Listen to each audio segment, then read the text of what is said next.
The world had changed.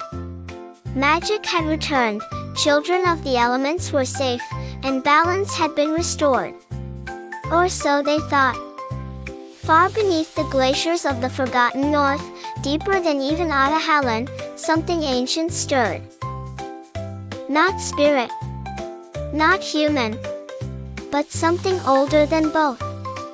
One quiet evening, Elsa heard a song, not like the voice that once called her to Otahallan, but a deep, echoing hum, like crystals vibrating in sorrow.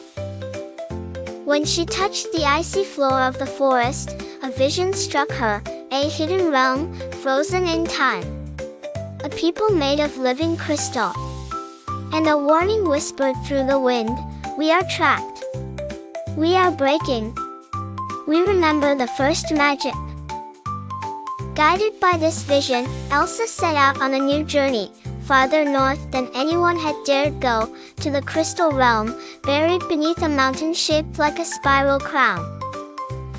Anna, now a wise and beloved queen, insisted on joining her sister. Kristoff, Olaf, and the 4 elemental children they had protected before, came too. The deeper they went, the more their magic flickered. Something was absorbing it, feeding off it. They discovered the truth.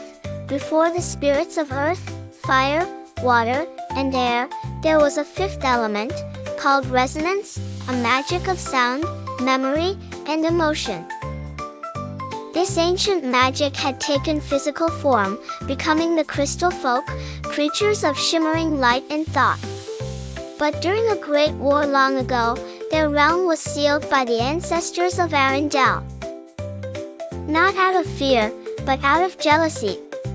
Now, after centuries alone in the dark, the crystal folk were fading, and their sorrow was turning dangerous. Elsa reached the Heart Spire, a massive crystal tower that pulsed with light. There, she met Aurelia, the last queen of the Crystal Realm. Aurelia revealed a secret. The first human to ever control magic was a crystal child raised by humans. That child's legacy had been erased. "You are not the 5th spirit, Elsa," Aurelia said. "You are the 10th echo, the final resonance of the first magic." Elsa's powers weren't just ice. They were the echo of something much greater. But to free the Crystal Realm and restore its people, someone had to give up their magic entirely, to unlock the seal placed centuries ago. Anna offered.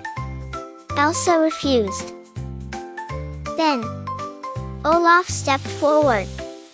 "I was born from magic," Olaf said softly. "Maybe it's time to give something back." With a warm hug and a tearful goodbye, Olaf placed his hand on the crystal gate. The world trembled. The seal cracked.